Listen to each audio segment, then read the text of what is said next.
ધોરણ 6 થી 8માં most IMP questions જોઈ રહ્યા છીએ. એમાં પહેલો ક્વેશ્ચન છે વેકુર શબ્દ સમજૂતી આપો. પહેલો ઓપ્શન છે સંચાર, બીજો છે અવાજ, ત્રીજો છે સંચય અને ચોથો છે રેતી. તો સાચો જવાબ આવશે રેતી, જેમાં વેકુર પણ એક તળપદા શબ્દોમાં જ આવે છે રેતી, અને બાકીના અહીંયા એને રિલેટેડ વેકુર જેવા જ બીજા તળપદા શબ્દો આપેલા છે, તમારે જોઈ લેવા. કોડ, હોશ, બેલાડ એટલે જોડું, સંચળ એટલે સંચાર અવાજ, ગહેકવું એટલે મહેકી ઉઠવું, તાજપ એટલે તાજગી. પ્રશ્ન 2, ખાતર પડવું રૂઢિપ્રયોગનો અર્થ આપો. એટલે એ ઓપ્શન છે બીક લાગવી, બી ચોરી થવી, સી ખેતરમાં ખાતર નાખવું કે ડી સફળ થવું. તો સાચો જવાબ છે ચોરી થવી. ત્રીજો પ્રશ્ન, ગરજ શબ્દ સમજૂતી આપો. તો પહેલો ઓપ્શન છે ખપ, બીજો ઓપ્શન છે જરૂર, ત્રીજું સ્વાર્થ અને ડી ઓપ્શન છે આપેલ તમામ. તો સાચો જવાબ આવશે ડી આપેલ તમામ, કારણ કે ગરજ શબ્દના સમાનાર્થી શબ્દો આ અહીંયા તમને આપ્યા છે, બધા થાય જરૂર, ખપ, પરવા, દરકાર, સ્વાર્થ. પ્રશ્ન 4, પૂગી શબ્દ સમજૂતી આપો. એ છે મહેક, બી છે પહોંચી, સી છે દરખાવવું અને ડી છે ચમકી. સાચો જવાબ આવશે પહોંચી. અને પૂગી પણ એક તળપદો શબ્દ જ છે. અહીંયા તળપદા શબ્દો બીજા આપ્યા છે, તાજપ, પૂગી, ચેહ, ખટરાગ, ઈર્ખા એટલે કે ઈર્ષા. આ બધા શબ્દો જોઈ લેવા. પ્રશ્ન 5, નીચે આપેલ વાક્યમાંથી રેખાંકિત શબ્દની સંજ્ઞા ઓળખાવો. મારી બહેન રમા શાળામાં ભણે છે. તો રમા નીચે લીટી કરી છે, તો એ કઈ સંજ્ઞા છે એ ઓળખવાની છે. તો ઓપ્શન આપ્યા છે આપણને વ્યક્તિવાચક, જાતિવાચક, સમૂહવાચક કે દ્રવ્યવાચક. તો સાચો જવાબ આવશે વ્યક્તિવાચક. નીચેના વિધાનમાંથી સંયોજક શોધો. વિભા મોડી ઉઠી માટે વર્ગમાં મોડી આવી. તો એ માટે, બી છે આવી, સી મોડી કે ડી ઉઠી. તો સાચો જવાબ આવશે એ માટે. પ્રશ્ન 7, તેણે મને કારણ કહ્યું ખરું. વિધાનમાં નિપાત શોધો. હવે મિત્રો અહીંયા નિપાતની વાત કરી છે. નિપાત એટલે શું? તો નિપાત એ આખા વાક્યમાં જે ભાર મૂકતો શબ્દ હોય અથવા તો કોઈ નિર્ણય લેવાની વાત હોય, નિશ્ચય કરવાની વાત હોય, તો એ જે શબ્દો છે તેને આપણે નિપાત કહીએ છીએ. જેમ કે આપણા ગુજરાતી વ્યાકરણમાં માત્ર, ખરું, શુદ્ધા, પણ, છેક, ફક્ત, તદ્દન, સાવ, આ બધા શબ્દો અથવા આ ટાઈપના શબ્દો એ નિપાત તરીકે ઓળખાય છે. હવે અહીંયા એ ઓપ્શન આપ્યું છે કહ્યું, બી ઓપ્શન આપ્યો છે તેણે, સી મને અને ડી ખરું. તો આ વાક્યમાં નિપાત થશે ડી ઓપ્શન ખરું. પ્રશ્ન 8, નીચે આપેલ વાક્યોમાંથી નિષેધ વાક્ય ઓળખાવો. તો મિત્રો અહીંયા નિષેધ વાક્ય એટલે નકાર વાક્યની વાત કરી છે. તો અહીંયા ઓપ્શન આપ્યા છે દેવદૂતોએ ફોસલાવીને છૂટો પાડ્યો. બી ઓપ્શન છે મગન તે યાદ કરાવતા ખૂબ ગુસ્સે થતો હતો. સી ઓપ્શન છે ઈ ભેદભાવ સ્વર્ગમાં ન હોય બાપા. અને ડી ઓપ્શન છે મેં એ બોરડી જાતે ઉછેરી છે. તો અહીંયા સાચો જવાબ આવશે સી ઓપ્શન, ઈ ભેદભાવ સ્વર્ગમાં ન હોય બાપા. પ્રશ્ન 9, નીચે આપેલ સંધિ વિગ્રહમાં કયો વિકલ્પ સાચો નથી. તો એ ઓપ્શન આપ્યું છે ઉત્તરાયણ, જેમાં ઉત્તર વત્તા આયન. બી ઓપ્શન આપ્યું સન્મતિ, એમાં સત વત્તા મતિ છે. અને વિદ્યુલેખા, વિદ્યુત વત્તા લેખા. દિગંબર, દિક વત્તા અંબર. હવે મિત્રો અહીંયા તમારે આ ટાઈપના પ્રશ્નો તમારી જોડે આવે છે તો કઈ રીતના નિર્ણય લેશો? તો એક વસ્તુ સંધિમાં હંમેશા યાદ રાખવાની છે કે જેમ કે ઉત્તરાયણ, તો ઉથી ચાલુ થાય છે, તો એ ઉથી ચાલુ થવું જોઈએ, અને અણ છે છેલ્લે, તો અણ આવવો જોઈએ. પણ તમે જોઈ શકો છો અહીંયા ઉથી ચાલુ તો થયું છે, પણ અણમાં ન છે, તો સાચો જવાબ એ જ આવશે, એ ઓપ્શન. હવે બીમાં તમે જુઓ, સથી ચાલુ થાય છે અને તીથી પૂરું થયું, મતલબ એ સાચું છે. સીમાં જુઓ, વીથી ચાલુ થાય છે અને ખાથી પૂરું થયું, એ પણ તમે જોઈ શકો છો. અને દિગંબરમાં દીથી સ્ટાર્ટ થાય છે અને છેલ્લે ર છે, એ પણ બરોબર છે. પણ ઉત્તરાયણમાં એવું થતું નથી. ઉથી સ્ટાર્ટ તો થઈ સંધિ, પણ પાછળ આયનમાં અણ નથી આવતો. તો અહીંથી તમને ખબર પડી જશે કયો ઓપ્શન તમારે ચૂઝ કરવાનો છે. પ્રશ્ન 10, નીચે પૈકી કયો વિકલ્પ સાચી જોડણી ધરાવે છે? તો એ, બી, સી, ડી આપણને 4 આપ્યા છે, એમાંથી સાચો કયો?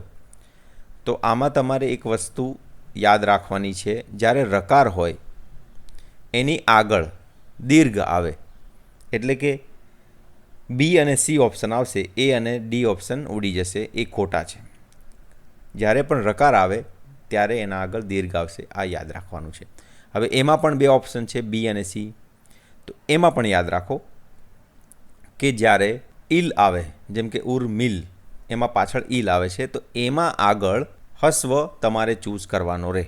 એટલા માટે સાચો ઓપ્શન બનશે બી, ઉર્મિલ. પ્રશ્ન 11, સાર શબ્દનો સમાનાર્થી શબ્દ શોધો. તો એ છે આધાર, બી છે છિદ્ર, સી છે બહાર, ડી છે પવન. તો સાચો જવાબ આવશે છિદ્ર, કારણ કે એનો સાચો અર્થ આ થાય, સારડીથી પાડેલું કાણું. પ્રશ્ન 12, જીવ પરોવી દેવો રૂઢિપ્રયોગનો અર્થ આપો.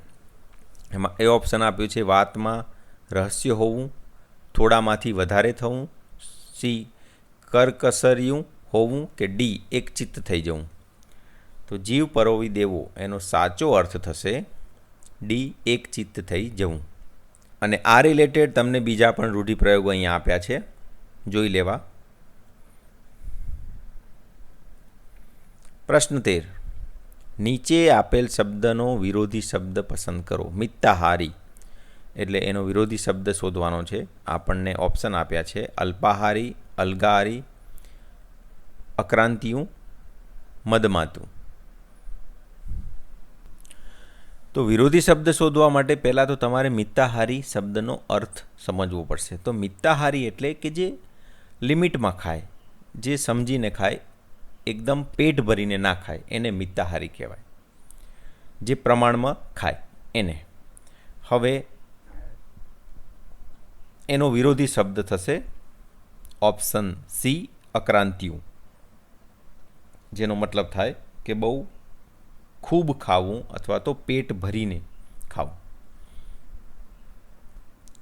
પ્રશ્ન 14, નીચે આપેલ વિકલ્પોમાંથી કયો વિકલ્પ અલગ અર્થ ધરાવે છે?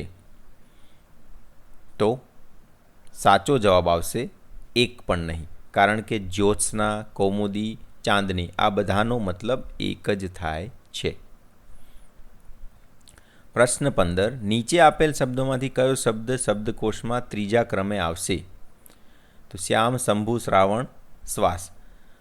તો અહીંયા તમને ઓપ્શન આપ્યો છે, એ શ્યામ, બી શંભુ, સી શ્વાસ, કે ડી શ્રાવણ. તો સાચો જવાબ આવશે ડી શ્રાવણ.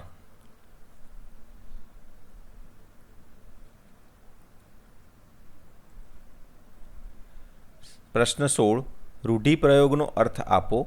મમત કરવો. તો એ ઓપ્શન આપ્યો છે, પોતાનો વિચાર પાર પાડવાનો આગ્રહ રાખવો, બી વહેરી આંતરો કરવો, સી મમત ભર્યું વેર ઊભું કરવું, કે ડી એ અને બી બંને. તો સાચો જવાબ આવશે પોતાનો વિચાર પાર પાડવાનો આગ્રહ રાખવો. પ્રશ્ન 17, પોર શબ્દ સમજૂતી આપો. તો એ ઓપ્શન છે મોર, બી એટલે જોવું, સી એટલે દિવસ, ડી એટલે ગયા વર્ષ. હવે આ પોર શબ્દનો અર્થ તમને જો ખબર હોય, જો તમે 16મો પાઠ ધોરણ 6માં જોયો હોય, તો એનો અર્થ થશે ગયા વર્ષ. એટલે ગયા વર્ષે. એના માટે મેં અહીંયા તમને શબ્દાર્થ આપ્યા છે.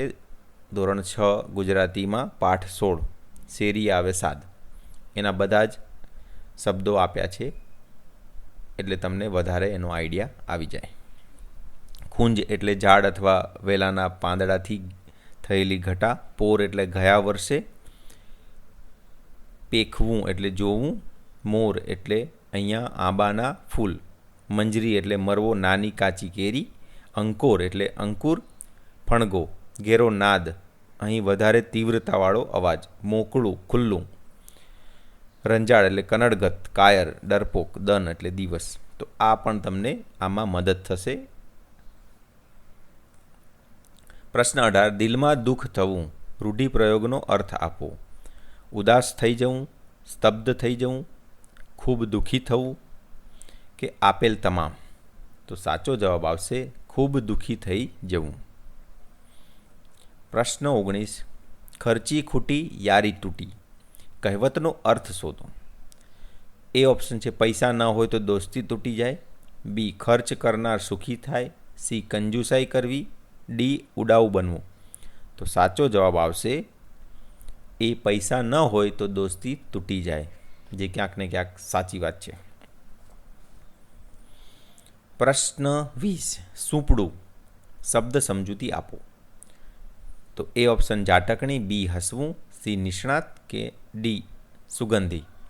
તો સાચો જવાબ આવશે ઝાટકણી, જેનો ખરો અર્થ આ થાય છે અનાજ ઝાટકવાનું સાધન. પ્રશ્ન 21. નીચે આપેલ વાક્યોમાંથી દ્વંદ્વ સમાસનું વાક્ય શોધી બતાવો. તો એ છે પોલીસે તેમના માલ મિલકત જપ્ત કરી લીધા. બી કન્યા પક્ષની સ્ત્રીઓએ ગીત ઉપાડ્યું. સી ધીરજ પાસે કલ્પના વૃક્ષ છે. અને ડી પૂજારી નાના બાળકોને પંચામૃત આપતા હતા. તો એ ઓપ્શન આવશે પોલીસે તેમના માલ મિલકત જપ્ત કરી લીધા. પ્રશ્ન 22. નૃપ શબ્દ સમજૂતી આપો. તો એ ઓપ્શન ધરતી, બી રસ, સી રાજા કે ડી ઈશ્વર. તો સાચો જવાબ આવશે રાજા, જેનો ખરો અર્થ નૃપના સમાનાર્થી નરપતિ, રાજા અથવા રાજવી આ થાય છે. પ્રશ્ન 23. બક્ષી શબ્દનો અર્થ આપો. તો એ ઓપ્શન પૈસાદાર, બી આપી, સી મદદ કે ડી પવિત્ર. તો બી ઓપ્શન આવશે આપી. પ્રશ્ન 24. લોન શબ્દનો અર્થ આપો. તો એ ઓપ્શન પૈસા, બી કોતરણી, સી લીલું ઘાસ કે ડી વિનંતી. તો સાચો જવાબ આવશે લીલું ઘાસ, સી ઓપ્શન. પ્રશ્ન 25. પડતું મૂકવું. રૂઢિપ્રયોગનો અર્થ આપો. પ્રશ્ન એ ઓપ્શન એ છોડી દેવું, બી નિશબ્દ બની જવું, સી પડેલું મૂકી દેવું, ડી વિદાય લેવી. તો સાચો ઓપ્શન આપશે છોડી દેવું. તો મિત્રો, આ પ્રકારના આપણે ધોરણ 6, 7, 8ના ગુજરાતીના વ્યાકરણ તથા શબ્દ સમજૂતી અને રૂઢિપ્રયોગો બીજા પણ પાર્ટમાં આપણે મૂકીશું. તો આ વિડીયો તમને કેવો લાગ્યો એ જરૂરથી કહેજો, અને અમારી ચેનલને સબસ્ક્રાઈબ ના કરી હોય તો કરી દેજો. ધન્યવાદ.